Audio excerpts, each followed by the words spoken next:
I have stolen a TED Talk. You may know this famous series of speeches on the internet on various topics. And this one is from Susan Cain. It's called The Power of Introverts. There isn't any technical vocabulary to speak of. Some of her turns of phrase are very American and idiomatic, but it's quite realistic from that point of view. So this is Susan Cain speaking about her experience as an introvert. When I was 9 years old, I went off to summer camp for the first time, and my mother packed me a suitcase full of books, which to me seemed like a perfectly natural thing to do, because in my family, reading was the primary group activity. And this might sound antisocial to you, but for us, it really was just a different way of being social.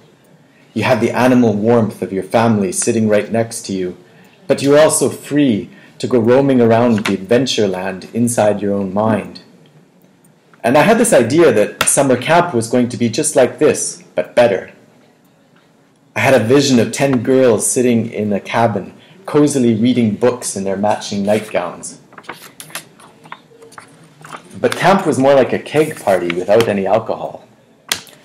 And on the very first day, our counselor gathered us all together, and she taught us a cheer that she said we would be doing every day for the rest of the summer to instill camp spirit.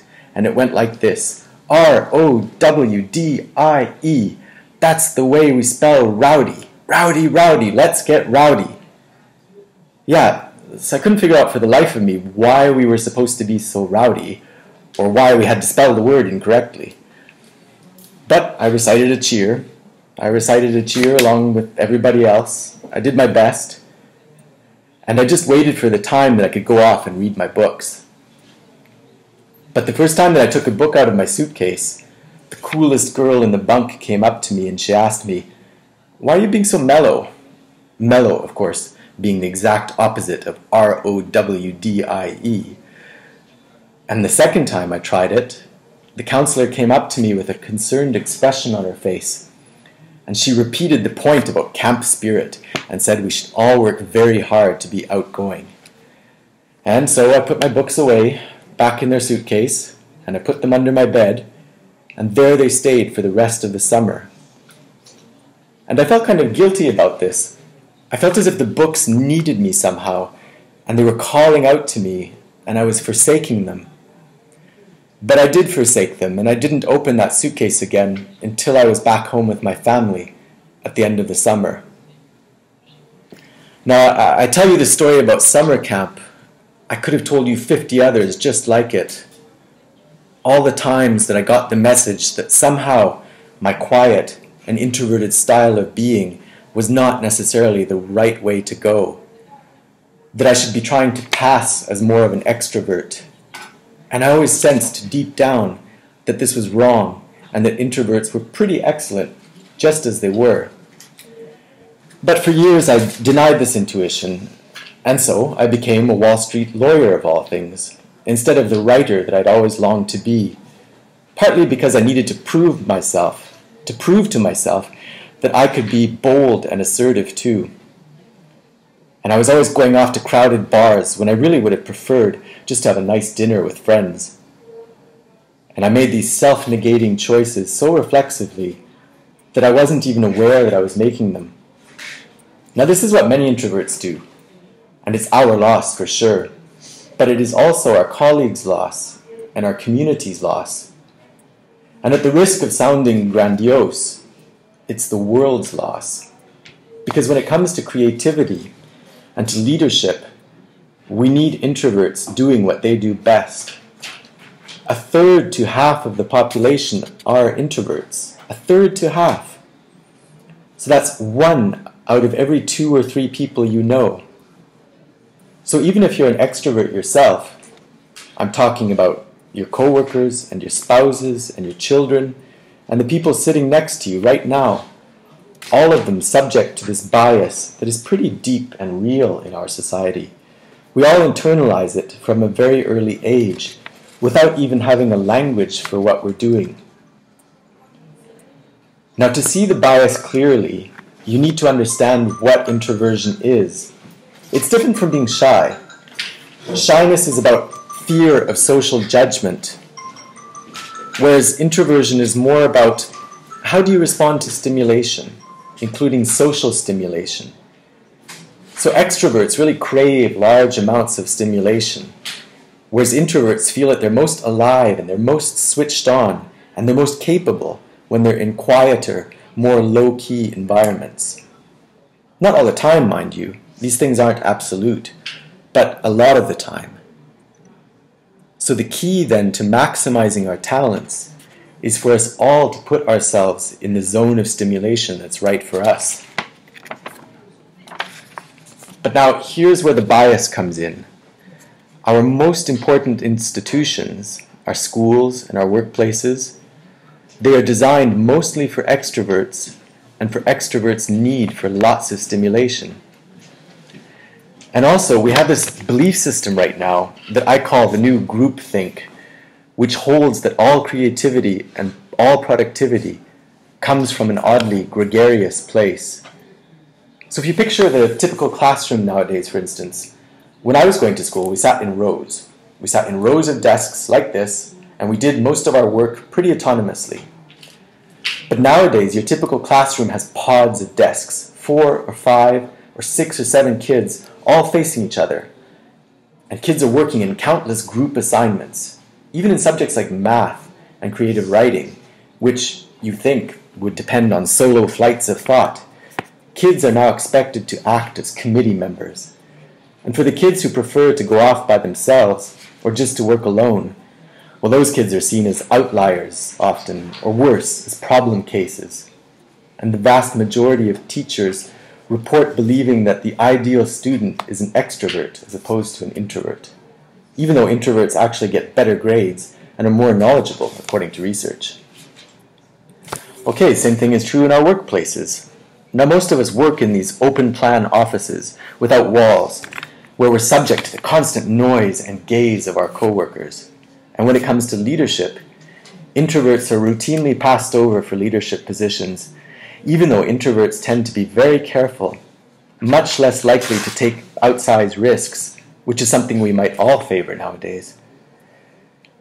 An interesting research by Adam Grant at the Wharton School has found that introverted leaders often deliver better incomes than extroverts do, because when they are managing proactive employees, introverts are much more likely to let those employees run with their ideas, whereas an extrovert can, quite unwittingly, get so excited about things that they're putting their own stamp on things, and other people's ideas might not as easily then bubble up to the surface.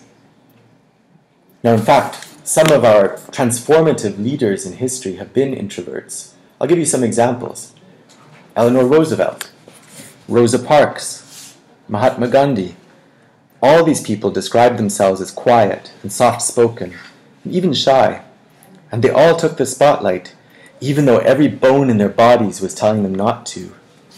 And this turns out to have a special power all its own, because people could feel that these leaders were at the helm, not because they enjoyed directing others, and not out of the pleasure of being looked at. They were there because they had no choice, because they were driven to do what they thought was right. Now, I think at this point it's important for me to say that I actually love extroverts. I always like to say some of my best friends are extroverts, including my beloved husband. And we all fall at different points, of course, along the introvert-extrovert spectrum. Even Carl Jung, the psychologist who first popularized these terms, said there's no such thing as a pure introvert or a pure extrovert. He said that such a man would be in a lunatic asylum, if he existed at all. And some people fall smack in the middle of the introvert-extrovert spectrum. And we call these people ambiverts. I often think that they have the best of all worlds, but many of us do recognize ourselves as one type or the other. And what I'm saying is that culturally we need a much better balance. We need a more of a yin and a yang between the two types. This is especially important when it comes to creativity and to productivity, because when psychologists look at the lives of the most creative people, What they find are people who are very good at exchanging ideas and advancing ideas, but who also have a serious streak of introversion in them. And this is because solitude is a crucial ingredient often to creativity. So Darwin, he took long walks alone in the woods and emphatically turned down dinner invitations. Theodore Geisel, better known as Dr. Seuss, he dreamed up many of his amazing creations in a lonely bell tower office that he had in the back of his house in La Jolla, California. And he was actually afraid to meet the young children who read his books, for fear that they were expecting him to be this kind of jolly Santa Claus-like figure and would be disappointed by his more reserved persona. Steve Wozniak invented the first Apple computer sitting alone in his cubicle in Hewlett-Packard where he was working at the time. And he says that he would never have become such an expert in the first place had he not been too introverted to leave the house when he was growing up. Now, of course, this doesn't mean that we should all stop collaborating, and case in point is Steve Wozniak famously coming together with Steve Jobs to start Apple computers. But it does mean that solitude matters, and that for some people it is the very air that they breathe. And in fact, we've known for centuries about the transcendent power of solitude. It's only recently that we've strangely begun to forget it. If you look at most of the world's major religions, you'll find seekers, Moses, Jesus, Buddha, Muhammad, seekers who are going off by themselves alone to the wilderness, where they then have profound epiphanies and revelations that they then bring back to the rest of the community. So, no wilderness, no revelations. This is no surprise, though, if you look at the insights of contemporary psychology. It turns out that we can't even be in a group of people without instinctively mirroring, mimicking their opinions. Even about seemingly personal and visceral things like who you're attracted to, you will start aping the beliefs of the people around you without even realize what you're doing. And groups famously follow the opinions of the most dominant or charismatic person in the room, even though there's zero correlation between being the best talker and having the best ideas. I mean, zero. So, you might be following the person with the best ideas, but you might not. And do you really want to leave that up to chance? Much better for everybody to go off by themselves, generate their own ideas, freed from the distortions of group dynamics, and then come together as a team to talk them through in a well-managed environment, and take it from there. Now, if this is all true, then why are we getting it so wrong? Why are we setting up our schools this way and our workplaces? And why are we making these introverts feel so guilty about wanting to just go off by themselves some of the time? One answer lies deep in our cultural history. Western societies, in particular the US, have always favored the man of action over the man of contemplation. But in America's early days, we lived in what historians call a culture of character, where we still, at that point, valued people for their inner selves and their moral rectitude. And if you look at the self-help books from this era, they all had titles with things like character, the grandest thing in the world. And they featured role models like Abraham Lincoln, who was praised for being modest and unassuming. Ralph Waldo Emerson called him a man who does not offend by superiority. But then we hit the 20th century, and we entered a new culture that historians call the culture of personality. What happened is we had evolved an agricultural economy to a world of big business. And so suddenly, people are moving from small towns to the cities. And instead of working alongside people they've known all their lives, now they're having to prove themselves in a crowd of strangers. So quite understandably, qualities like magnetism and charisma suddenly come to seem really important. And sure enough, the self-help books change to meet these new needs, and they start to have names like How to Win Friends and Influence People. And they feature as their role models really great salesmen. So that's the world that we're living in today. That's our cultural inheritance. Now, none of this is to say that social skills are unimportant, and I'm also not calling for the abolishing of teamwork at all. The same religions who send their sages off to lonely mountaintops also teach us to love and trust. And the problems that we're facing today in fields like science and economics are so vast and so complex that we are going to need armies of people coming together to solve them, working together. But I am saying that the more freedom that we give introverts to be themselves, the more likely that they are to come up with their own unique solutions to these problems. So now I'd like to share with you what's in my suitcase today. Guess what? Books. I have a suitcase full of books. Here's Margaret Atwood's Cat's Eye. Here's a novel by Milan Kundera. And here's The Guide for the Perplexed by Maimonides. But these are not exactly my books. I brought these books with me because they were written by my grandfather's favorite authors. My grandfather was a rabbi, and he was a widower who lived alone in a small apartment in Brooklyn.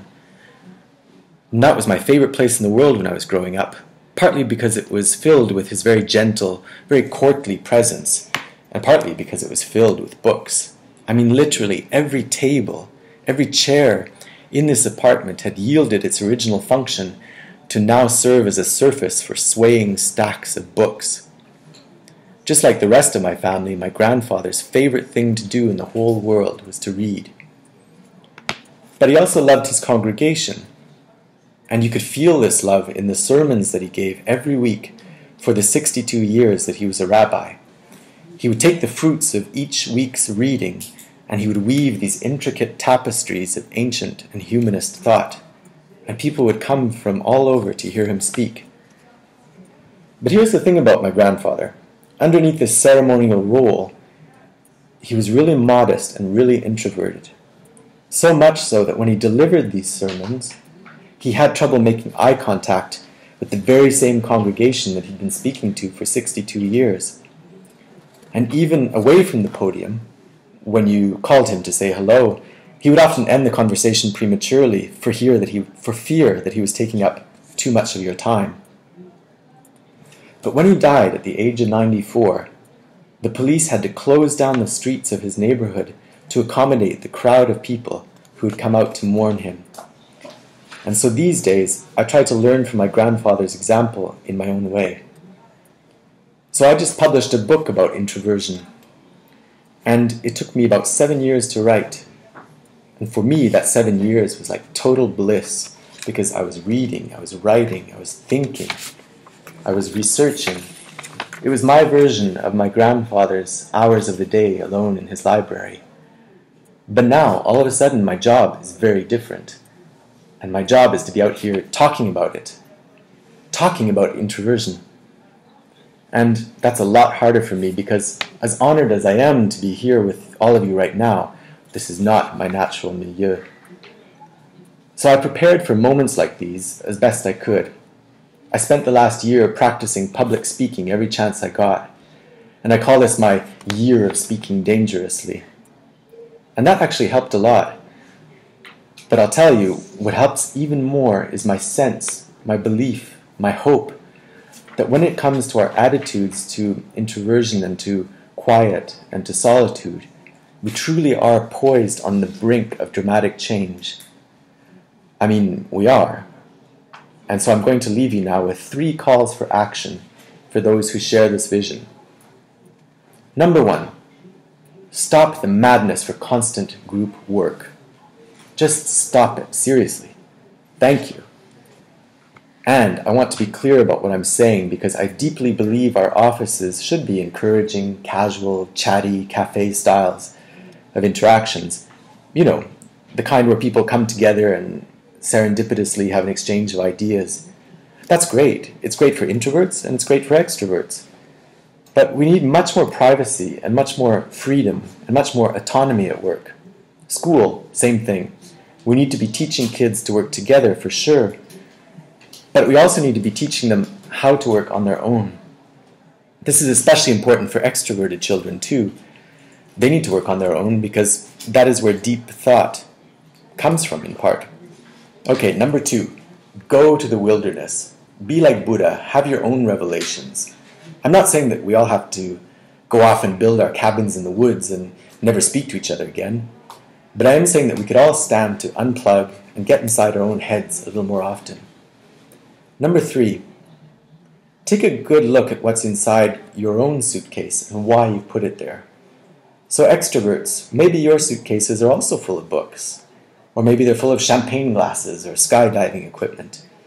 Whatever it is, I hope you take these things out every chance you get and grace us with your energy and your joy.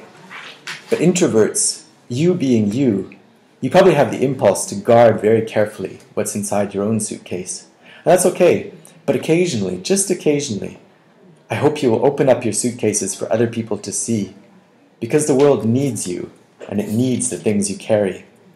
So I wish you the best of all possible journeys and the courage to speak softly. Thank you.